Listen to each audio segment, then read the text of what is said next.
So I'm going to call the meeting to order at 6:36. We just completed a really very informative and encouraging and discouraging final report on the CC4G grant. I'd like to acknowledge Kathy Wilkins and Laura Lawson-Tucker here. And I have one addition to the agenda for this evening, which is the consideration of errors and omissions to the grand list. I'm asking if there are changes to the agenda order. I have none. No, for me. Okay. I'm asking for a motion to approve the minutes of the regular meeting of December 10th, 2018. So moved. I will second. Thank you. Randall will second. All in favor? Aye. Aye. I'm assuming, Peter, that you have a highway update for us? Yep, pretty much. Dan was supposed to be here, so I'm not sure where he is. Anyhow, as I'm sure most people are aware, they spent quite a bit of time, in fact, all night salting the other night. On last Thursday, they went out around 8 p.m. and didn't finish till 1 p.m. the next day. My goodness. So dealing with a bit of ice. They are still struggling with some equipment issues, a couple of trucks that are having issues, and then refilling the salt and sand shed. That's pretty much what they've been up to. They've been cleaning some culverts that got stuck with the rain that we had. That's about it. Boy, those poor guys. Thank you. Yes. Guilford Free Library Vision. Yay, a vision. How exciting. I'll be speaking, representing us, but Kathy's going to pipe in if I miss something. And so I'm the chair of the trustees, Guilford Free Library, and it's really pretty exciting what we have to say, which is that... Laura, do you want to sort of move closer to Richard so I that... was moved this way. No, I'm just No, but thinking about... She's fine. This way. Okay. He asked you to move that way. Oh, I'm sorry. I just thought that our studio audience is waiting eagerly to hear what you have to say about the library I vision. love it. So we're here because we would like to expand our building. And the reason we would like to do that is very exciting, which is the library is bursting at the seams. Our programming has increased, our attendance for our various programs has increased. We had a survey we put out last town meeting day, and overwhelmingly responses were, the library needs more space, we want more programs. And we, during this past year, received 2 bequests, and in the strategic plan of the trustees, going back probably up to 10 years ago, has been a goal to, when we could, expand the building. So the fact that we did the survey and got that input, and that we have received these 2 bequests has really spurred us forward to, well, let's go the next step, which is to write a planning grant with Vermont Richard, what's it called? The Vermont Community Development Planning Grant is what we want to do. And that's really the next step, which is why we're here, because we'd like to ask the Select Board if you would be the sponsor of a planning grant with the Vermont Community Development Group. And we would like to find out about the feasibility of building onto our building.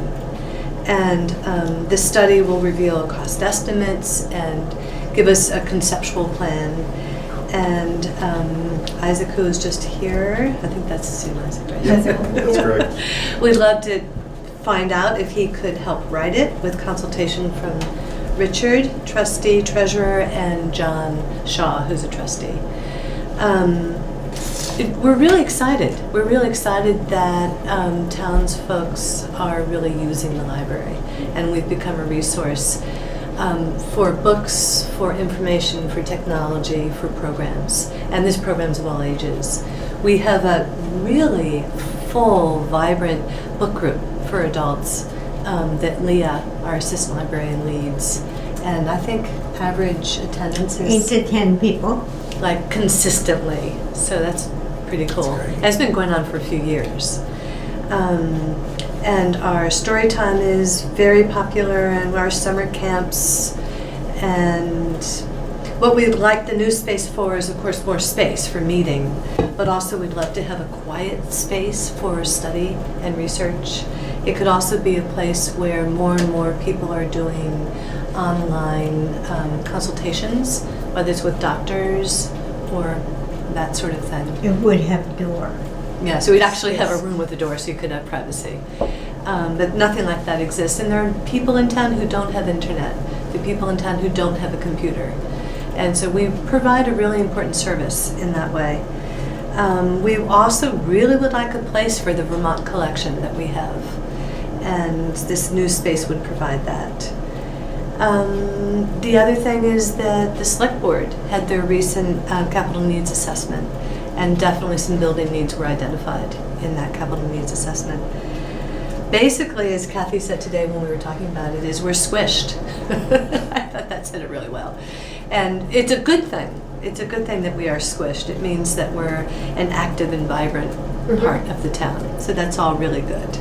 So that's the great thing, and it seems to make sense because we do have these two bequests, so we do have some money. We'd have to also do some fundraising to move forward with something that's been in our strategic plan for a long time. Seems like the time is right. What we're pleased with is that we are very much a partner with Broadbrook Community Center. But again, what we provide is really different from what the community center will provide, in that we're very much a library. And so we're providing very much literacy-based, family-centered, as well as all ages-centered information. We're a public building. Plus we're a public building, And yeah. that community center is a private space. Right, with town partnership and others partnering with it. We love the fact that people come and sit in their cars and have internet access. Yeah. And it's like regular, because I walk by all the time. Yeah. And there's almost always a car there, even in the winter. And this summer we had this canopy out. And people, it was nice. People would come with their phones or computers, sit under the canopy and use the internet. So that's what libraries are for, is to provide information and access to information. So that's why we're here, Sounds good. So, Yeah. in a I nutshell. have So two simple questions Yes. and one more complicated. Sure. Do you want to go first? Yes. Well, having just heard, I mean, I'm very supportive of it, both as a select board member and just a lover of libraries. Just listening to CC4G's citing predicament, I'm wondering, do you have any preliminary information about the land surrounding the library in terms of the expansion that you want? Yes. A while ago, the Anthonys gave us a little bit of land that's directly behind us. So we definitely have owned, the town owns enough land that we wouldn't have to purchase anything. It's right there, going back. And it's sort of perkable? Yeah, I mean, we A have word our for- perkable, we all know about that. Perk, perk, perk. Perk, perk, perk. Yes, I mean, we have, our well is back there as well as the septic, but that doesn't matter. But yeah, yes, Wonderful. I would think, yes. Ellie, you went for the same kind of community development grant, is that what CC4G just did? So, okay, so we have good support from the state, and we have a good track record. When you talk about overwhelming support for expansion, Yes. can you describe the size of the survey and the size of the response, so we get a sense of what Well, is overwhelming 5 out of Overwhelming. 7 or 57 out of 73? What a or- great academic question. I put a survey on every seat of town meeting. Now, that does not mean I received every survey. We probably have received a total of 70, I was gonna say 80, I thought. 80, okay, 80, which is, when I said They've overwhelming. also been distributed. We have them at the library, and Yeah. They trickle in. Distributed elsewhere, So maybe like 90 a total. not of- just town meeting.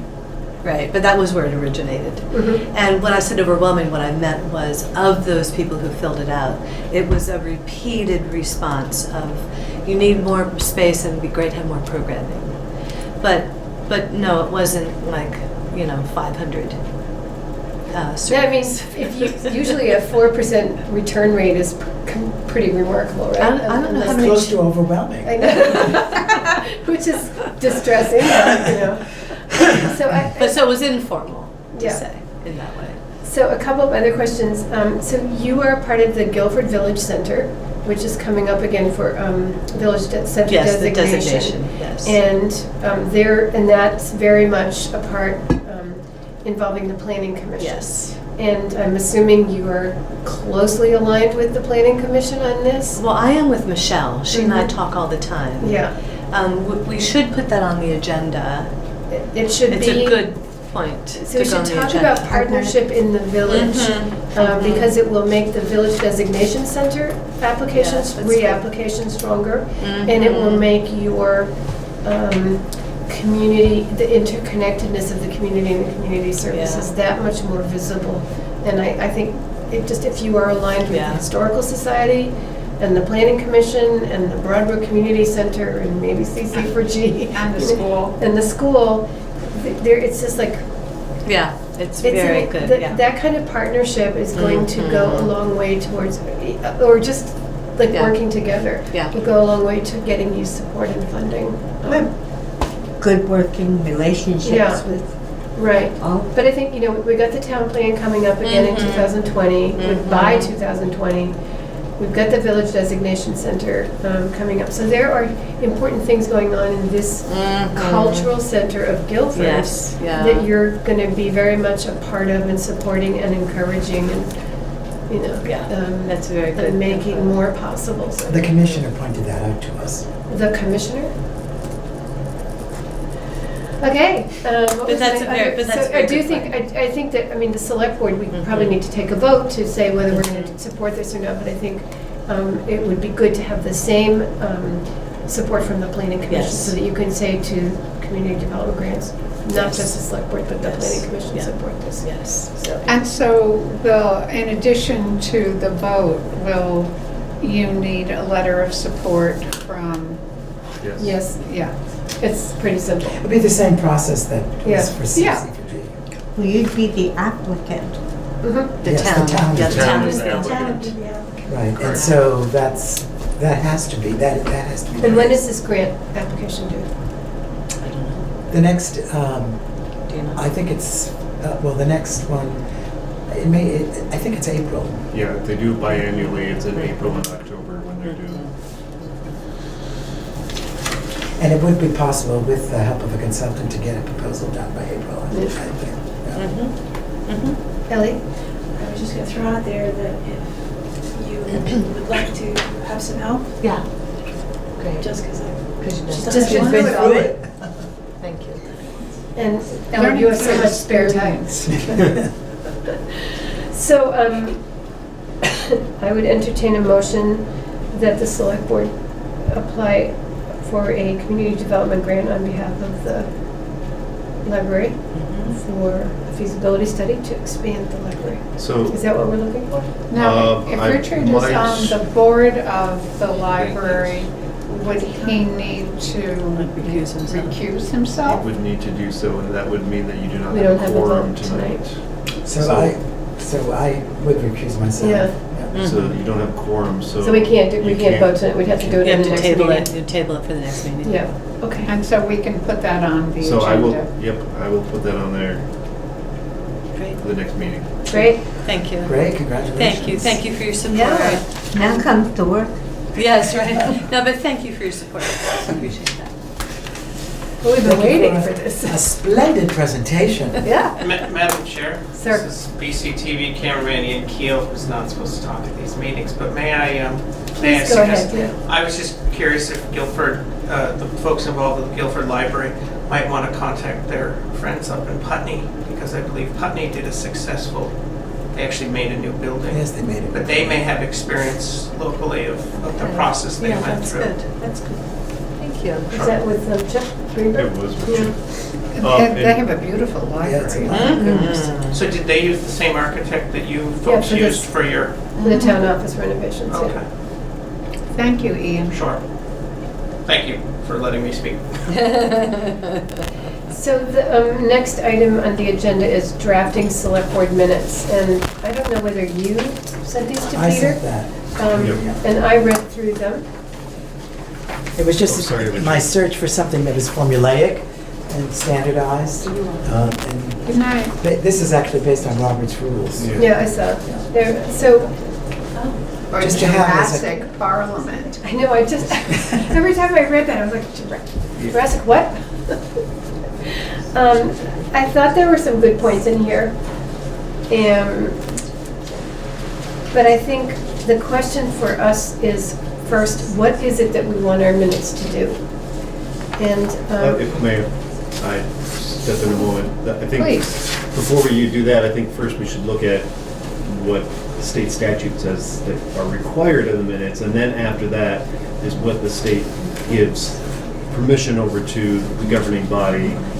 right, so I did have some questions here about, is this allowed in Vermont, you know?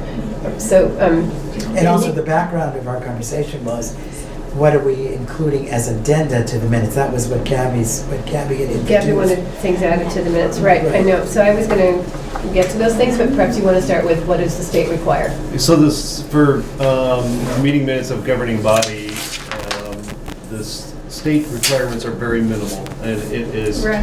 who is in attendance, what decisions were made, and what the vote was on those decisions. That's all that is actually required by state statutes. So they're very, very basic.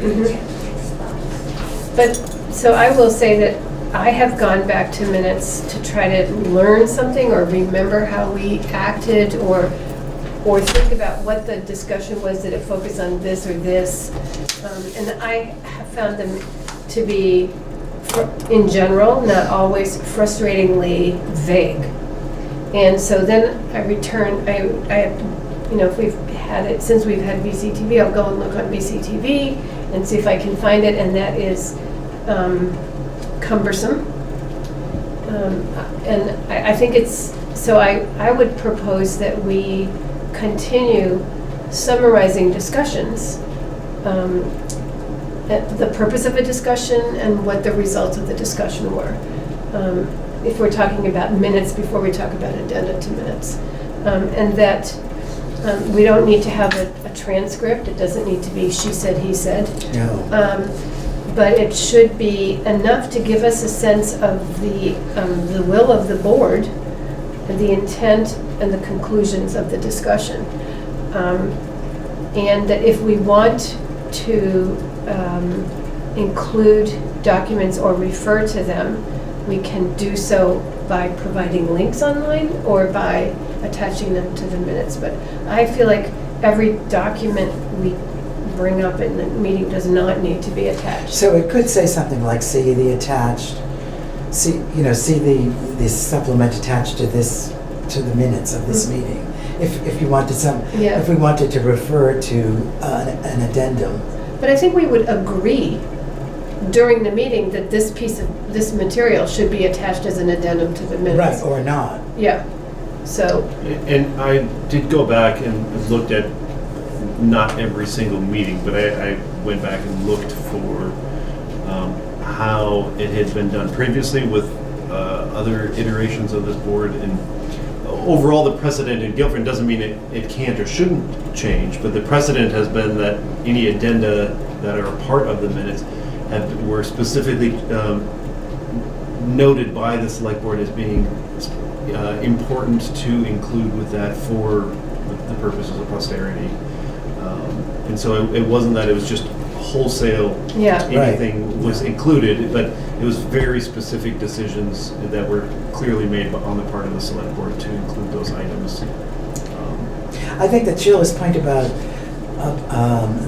that the minutes should be maybe clearer than they have been in the past about what action was taken or not taken, and then what the consequence of what the result of the conversation So we do was. have. I mean, Peter does saying great that the action. conversation resulted in, it's as easy to do Yeah. it, just to say that.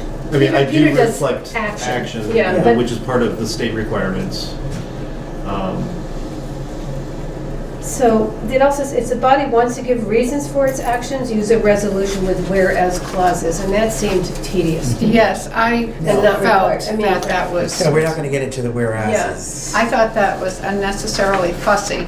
And I think that in the world of open meetings with video, that people are going to be relying on the video. And, you know, I guess Gabby's point about the supporting material is important because you can't get that on the video, you know. Right. And so including that will be important. But I think it's important that we not make the minutes process unnecessarily cumbersome.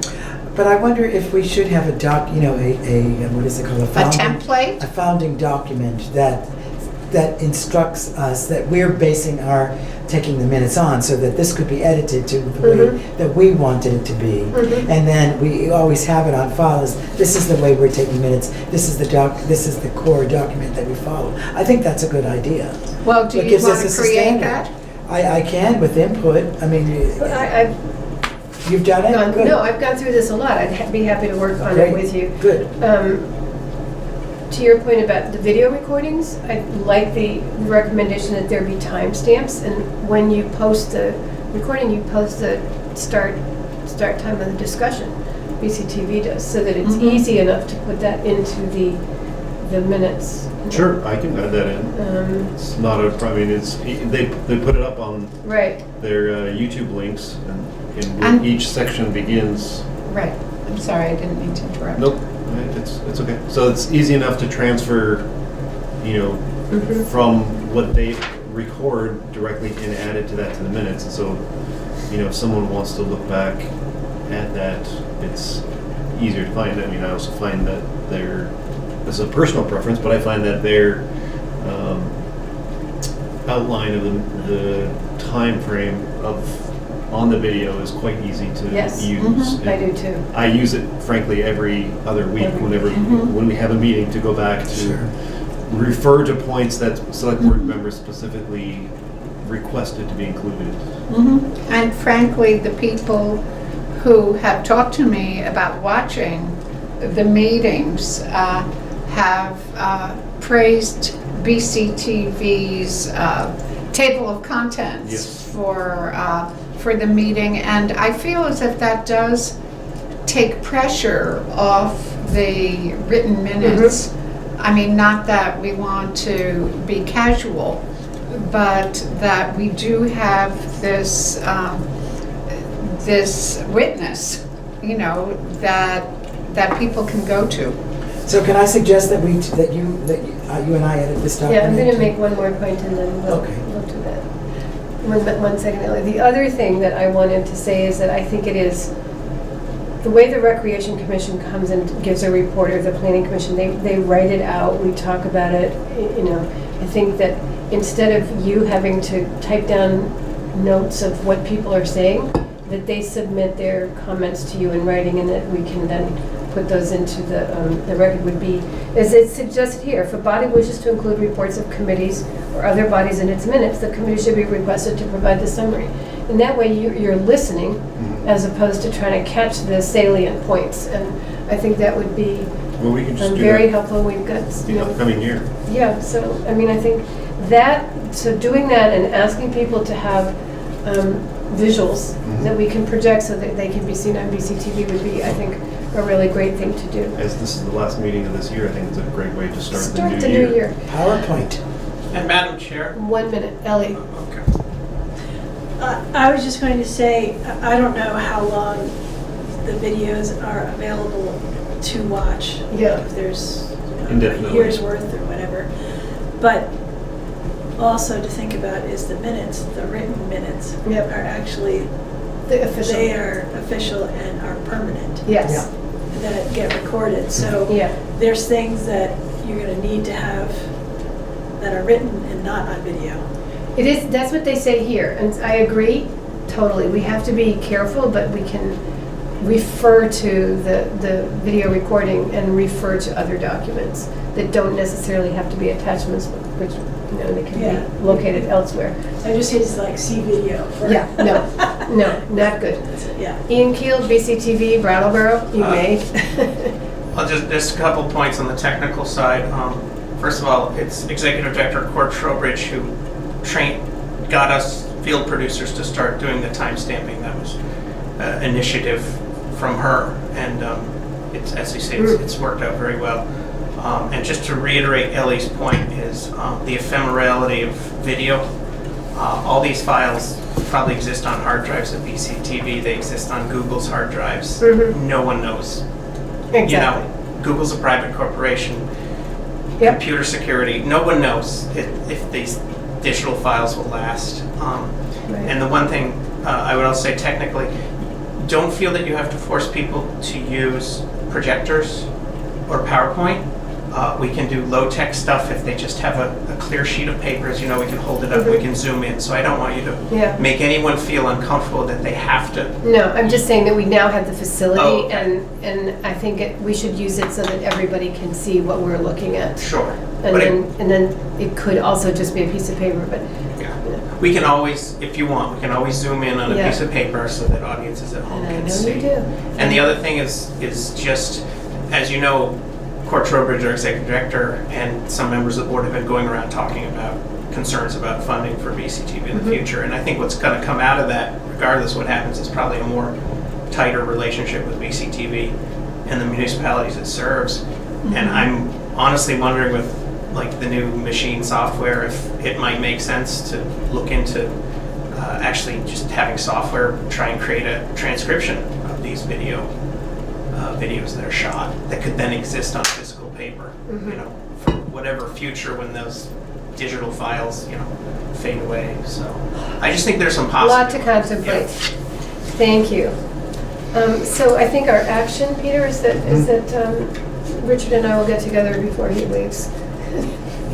And we'll- before you leave, Yeah, and we'll work on these things. We will. Okay. For the purpose of creating a standard Sort of a of which template, our yeah. Guidelines, yeah. a standard of guidelines for which our minutes will be based on. Fiscal audit review and approval.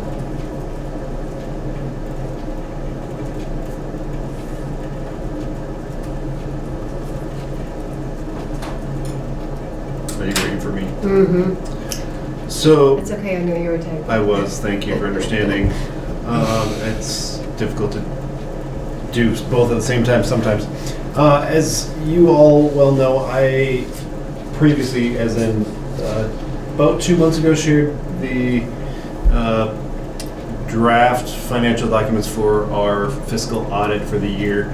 As you also noted, even from reading just the first 10 or 15 pages, there were several errors in it, as well as lots of grammatical and spelling problems. And so I went back to them, and make a long story short, what had happened is they wanted to get us a copy of their draft working document as soon as possible.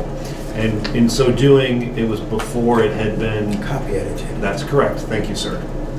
So they expressed their sincere apologies for sending a poor quality document to us, and will not do that in the future. But over the past week, I shared with all of you the final edited copy. It was in the folder, but it was the holidays, so Yeah, gosh. it's okay. Some people had surgery recently, so anyhow.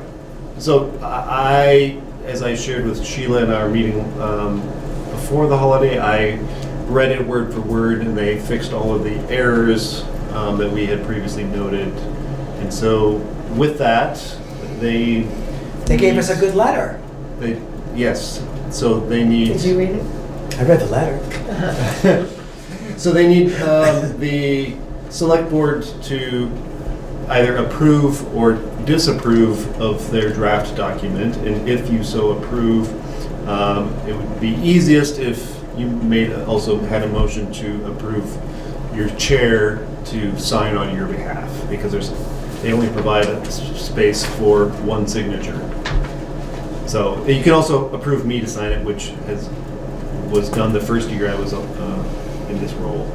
I wonder if we should go forward with this, or should we wait until we have a fuller select board? Well, I they've think we're been fine. waiting Yeah. for 2 We're months fine? for a Yeah, decision I from the mean, board. Well, I would motion People that had we to- accept the audit And authorize. and authorize the chairwoman, our distinguished chair, to sign on our behalf. Okay, I'll second that. Is there any discussion? So I want to appreciate that Mudgett did fix all those things and also, Appreciate Peter's diligence Yes. in doing the proofreading and third time over. yes. And the good work of our town for achieving such Mhm. fiscal responsibility. All in favor? Aye. Aye. Any opposed? No. Okay, I'm going to sign that standing up later. Yeah, no problem at all. So, the next thing on the agenda is the flood and fluvial erosion hazard proposal for funding. And in very short, I think it was the Conservation Commission that met and talked about whether it would be possible for the town to set up a fund to cover The engineering. and site surveys and engineering plans in the case of building needing to take place in a flood zone, floodplain.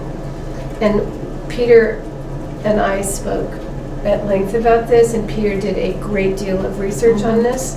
And we learned some important things, which I am really pleased to share with everybody in town.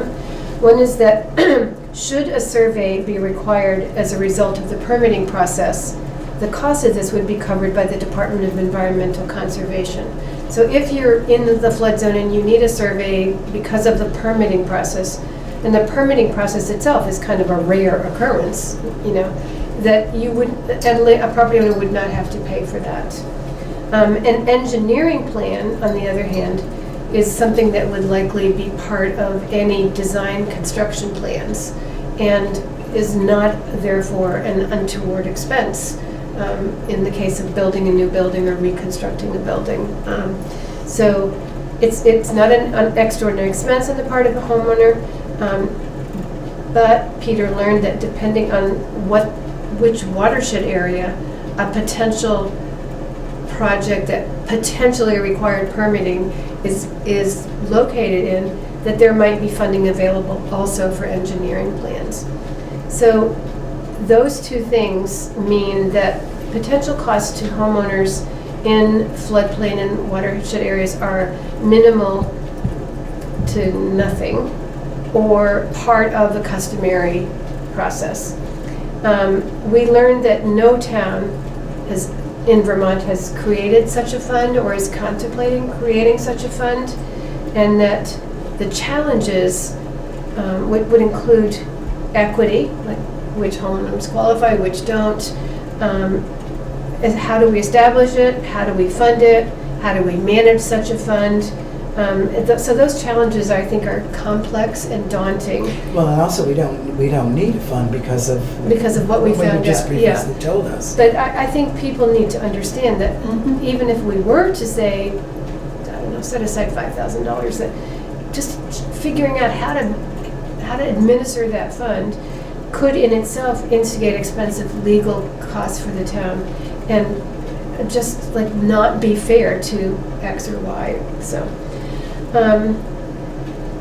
some towns have considered if they might be able to compensate for actual or possible negative impact on the sales value of a property because it's located in a floodplain area. most people have found that it's nearly impossible to predict the impact, and also that creating a special class of property owners is not a precedent that we would want to set. So And that was also echoed by our, VLCT. by VLCT as well as our listers. Yeah. So it is far better to encourage grieving and assessment if necessary than to, again, set up something that protects a possible group of people and then leaves all others out, or all others claiming for some other protection.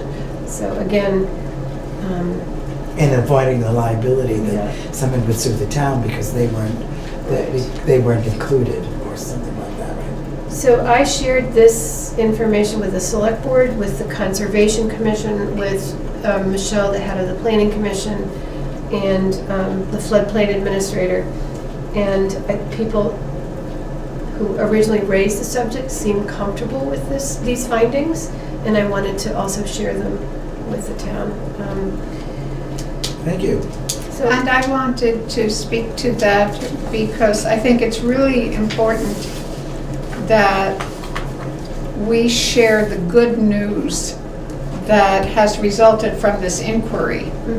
I mean, the inquiry came from wanting to have a compassionate approach to people who were potentially negatively affected. And what we found is that there's substantial possible help available, and so we need to be very clear. And at our public forum, that will be a place to spread this information as simply and lucidly as we can. I would suggest you also have something written out. So that's yeah. So on January 3rd, we have drafted materials that we are going to distribute to every person, every residence in town, every property owner. And on January 3rd, we are meeting to finalize those materials. They will be printed on the 7th and then mailed out in time for the community forum, which takes place on January 17th. So we had argued, there had been some argument for having a flyer or something that says, here's the situation, here are where the materials can be found, because all of the materials, all of our research, the flood and fluvial erosion hazard ordinance itself is on the town website. Not that we get that many people looking for it, but it is all there. And we've had now, is this our second year of talking about it in the Select Board, and we have some materials. We have done a mailing to the 450 or 61 property owners affected about a year ago, and now we're going to do a comprehensive mailing to every property owner in Guilford, and we would ask people to take the time. A lot of people have put their hearts and souls and energy into thinking about this, thinking about the good of the town and the possible burdens to property owners, and thinking about how to explain it to people in such a way that it makes sense and is accessible information. And so you get it, please read it. And then come to the forum on Right, the so 17th. the petition was filed, is that No, correct? not yet. Not yet. So this might not all go forward if there's not a petition filed. It may not, if we don't, but I don't know what's happening there. So are your materials going to say some of what Miranda just said? Yes. And this is in response to blah, blah, blah, blah. Yeah. And we're trying to compassionately look at all of this information and make sure everybody has it. Right. Yes, thank you. I mean, we have a covers letter of FAQs and then some other piece of explanatory information. And so, yeah, I mean, we're doing what we can to make sure that everybody understands the scope of this. And while this isn't, while we're talking about the flood and fluvial erosion hazard forum, I feel strongly that we need to reach out to somebody, some individual or group of people who, if they still have opposition to this, that we invite them to give a presentation at that forum about how they'd like to approach solving the problem that we're trying to do with FED. you So know. constructive criticism. Well, I mean, just Counter like argument. a counter We've had a lot argument. of counter arguments, but it always stops with don't pass this, as Right. opposed to how do we address the issues that the ordinance is trying to Right, address. I mean, and I really want to, I don't know who's in charge of planning the forum, but I really feel strongly that I'd like to open this invitation to people who do feel strongly that this, this ordinance is a problem for them, to come and tell us how they'd like to deal with this. I mean, I think that we've heard some pretty passionate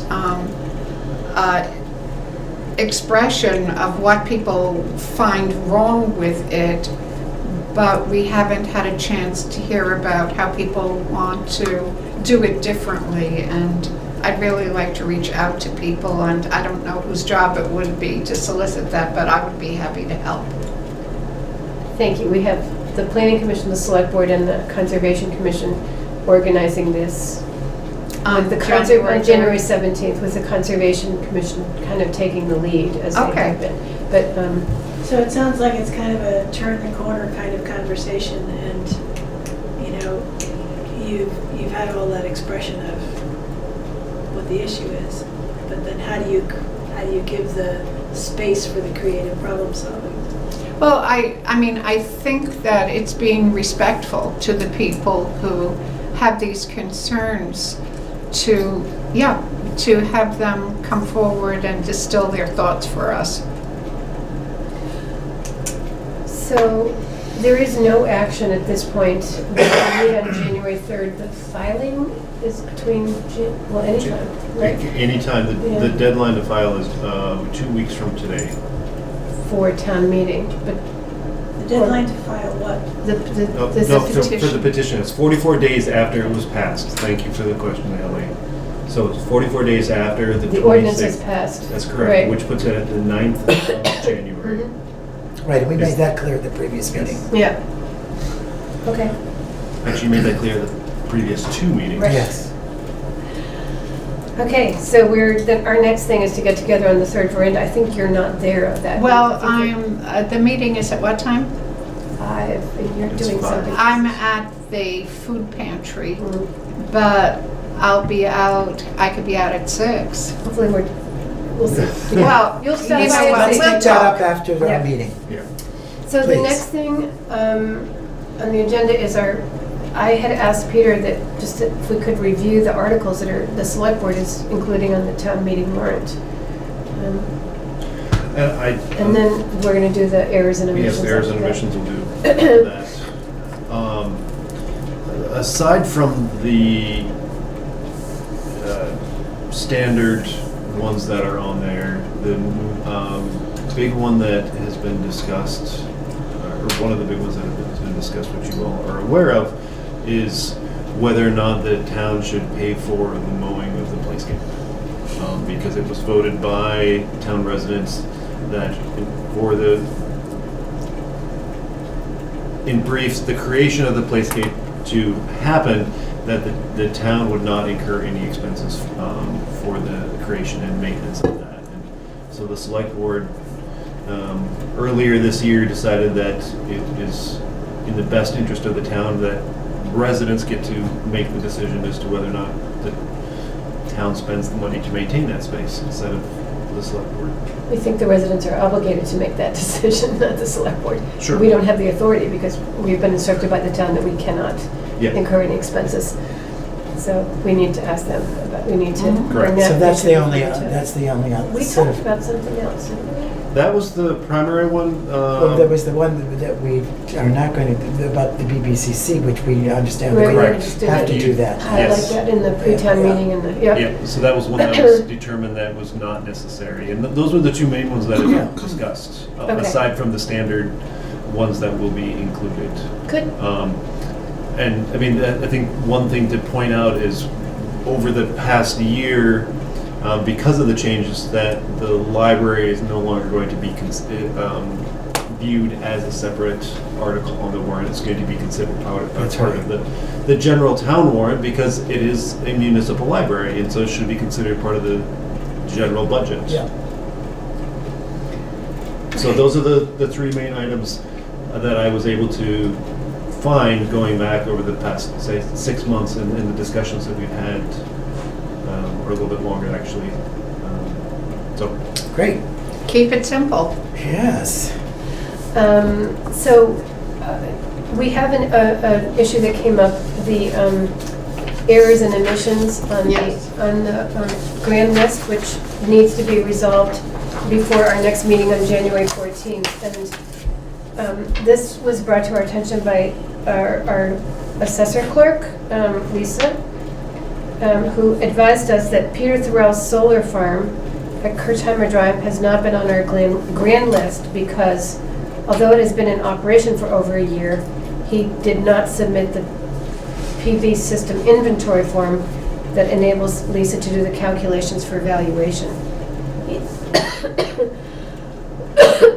He's declined to submit this form, not yet having received the certificate for public good from the state of Vermont.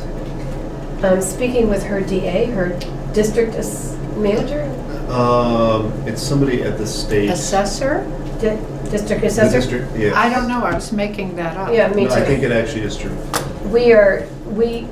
The town can tax him for his commercial array because it's being productive and generating income.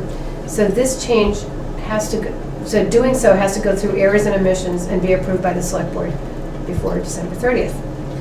She calculated estimates based on figures provided in his original application. The average estimated value from these figures was $801,735.73.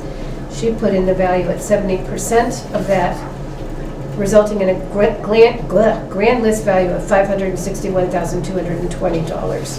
And the back page, just so you're aware, is the specific detail as to how Lisa calculated those expenses.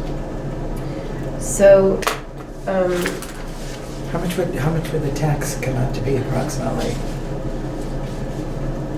Well, I don't know the answer to that. Is I'm not the lister. You're not the Or lister. the assessor clerk. I'm just gonna, It's going to. I don't know. I'm sorry. I That's might okay. be able to do a really rough calculation, but nobody better hold me to this. What'd you say, 520,000? 561. 561 and 220. Is there a standard percentage of? There is. I'm not sure if this is calculated against As a- residential or right. as Business. It might be like $4,000. It's just a, Okay. maybe. So first, Lisa needs to get this approved, and then she'll calculate. Do we need a And the motion? motion would be That's to correct. approve to include that property on the grand list That's at the correct. value, at the approximate value of $561,220. I So- would like to move I that. second. She gets to move this time. Well, no, I feel very strongly Yeah. about this, Yeah. just about doing the right thing. I guess Mhm. that will summarize. All in favor? Aye. Aye. Okay, and I need each of you to sign this, please. Yes. So there's a space for select board members there. And Sign to the left of it. do you mean that, hang We're on, almost Peter. finished. Do I write my Give name, me an agenda. like I'm gonna do printed? the, No, just sign it. warrants, because I've I'll looked at use my good handwriting. some of them. As a chair, I can make a recommendation, right? A motion. You cannot. Well, what do you want moved? You can request a Would you specific please motion. move I- the warrants? I move. I checked them. checked it. Sheila checked them, and I move that we approve the following warrants. Thank you. Payroll for the week ending 12/16/2018 in the amount of $5,718.73. Payroll for the week ending December 23rd, 2018 in the amount of $8,135.26. Expense warrant number 1912 for the total amount of $40,014.75, and expense warrant number FW12 in the amount of $23 for a total of $53,891.74. And the outstanding expenses were primarily related to highway, gravel, sand, and equipment repairs. Salt. Salt. Gravel, salt, and equipment. Brenda, would you like to second that motion? Oh, yes, I would love to. Thank you. All in favor? Aye. Are there communications, Peter? There are some very... We have signing. Don't everybody leave without signing. Yes, Sheila's the only one that can sign at the end. I want I'm going everyone to else stand to... up and sign over there. There's both the payroll and the regular warrants. So Brand. Payroll. Certainly. Yeah, I find it. So which is this? Yes, this is for later. Okay. Very, very brief communications. We got a very nice letter from the AIDS Project of Southern Vermont, thanking the town and the select board for their appropriations in assisting people living with HIV within Guilford and the rest of Southern Vermont. We also got a letter from David Sitchell. He's the Director of Risk Management at VLCT Passive, and he is going to be retiring soon, and he wanted to thank Guilford for being one of the founding members of Passive. And in 1987, so Guilford was one of the 27 charter members of Passive. And so now Passive has grown. So he just went on, I won't read the whole letter because it's quite lengthy, but he went on just to thank the town because it is now, Passive has now grown to cover over 90% of the towns in Vermont and is well respected in the industry as well. And so he feels that his career has been worthwhile thanks to the members who have helped create what Passive is today. Excellent. And I would encourage people to read the legislative, what is this called? The first weekly legislative report that came from VLCT at the end of Last week. Sign it. So the VLCT legislative reports always begin in December and go through the legislative session. And so there will be, and I will share them with the select board as they start coming out now. And they go for the duration of the No, legislative too session. too expensive. Yeah, I know that, well, this isn't exactly related, that Sarah Coffey is going to be having periodic coffees with coffee, and that when we have her schedule for that, we should include that in our broadcast so that people can come and meet with her. Did I hear you call for a motion? You did not yet, because I'm still trying to figure out if you signed everything. Ellie? I just want to on camera say thank you to the board for supporting our feasibility study grant from VCDP, and also that the annual report, which is in the middle of that table, will be here at the town office for anybody who would like to look at it. Thank you so Thank much, you. Ellie. Thank you. And also, happy birthday to Gabby. whose Yes. birthday Yes, is happy today, birthday, Gabby. wherever you may be. Miranda, would you like to move that we adjourn? I should love to move that we adjourn. Second. So At 7:30. everybody have All in a favor? Wow. Yeah. Aye. Aye. Did you vote, Miranda? Aye, yes. Thank you. Aye, aye, aye. Aye, yeah, yeah. Have a lovely something. Meeting adjourned at 7:30. Thank you. Happy New Happy New Year. Year, everybody. Yes.